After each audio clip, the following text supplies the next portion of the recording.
Daw hyfryd fus, Mehefin cymbo hir, a chlywir y cwcwn canu'n braf yn ein tir. Braf yn ein tir, braf yn ein tir. Cwcw, cwcw, cwcwn canu'n braf yn ein tir.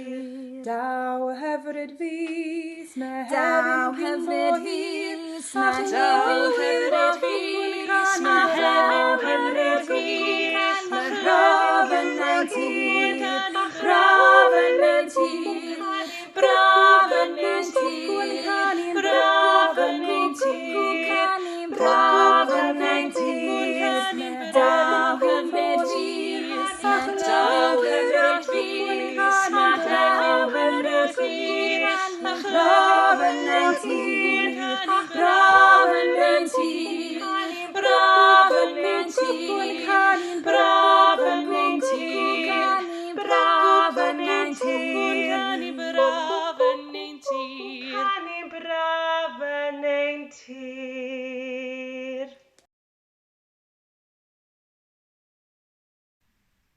Heddiw, y stori o un o chwedlau Aesop, y sgwarnog a'r crwban. Mae y sgwarnog yn anifail sy'n debyg i gwningen.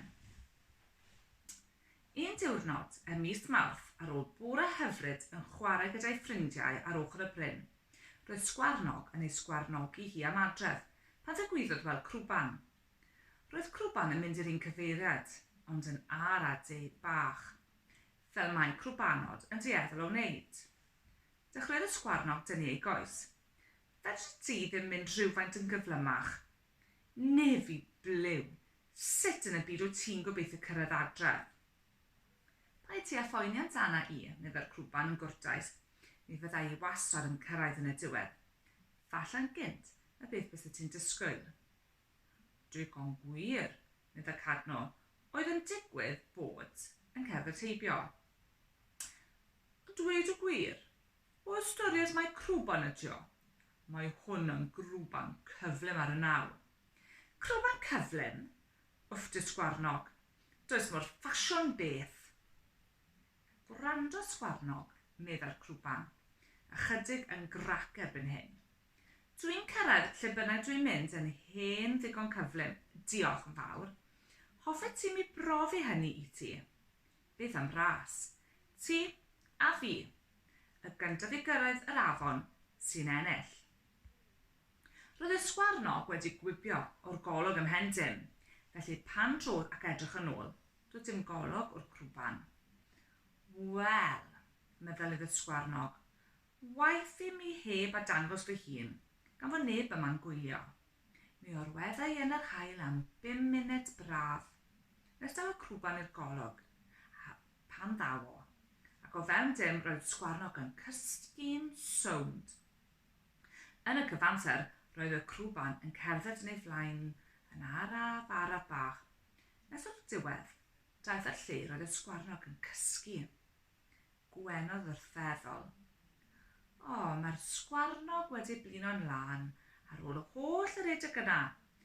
O, wna i ddim o'i deffro. Ymlaen â'r crwban felly, dros fryn a dôl am yr afon. Deffrodd y sgwarnog yn sydyn, wrth i ryw cleren lanio ar ei thrwyn. Cofiodd am y ras, gwibiodd fel mellta yn drwy'r ceau nerth ei thraed. Ond roedd hi'n rhy hwyr. Erbyn iddi gyrraedd glan yr afon, roedd crwban yno i'w blaen hi yn cael diod. Lle fios ti mor hir, sgwarnog, gofynodd. Hon martiodd y sgwarnog i ffwrdd, yn rhy flin, yn rhy grac i fedru ateb. A chwarddodd y crwban, lond ei fôl, bob cam adref. A mae neges plant yn y stori yma. Y neges yw, nid bod yn gyflym ydy'r peth pwysicaf, ond mae gwahanol ffyrdd o ennill. Diolch am wrando bore yma. Hwyl fawr!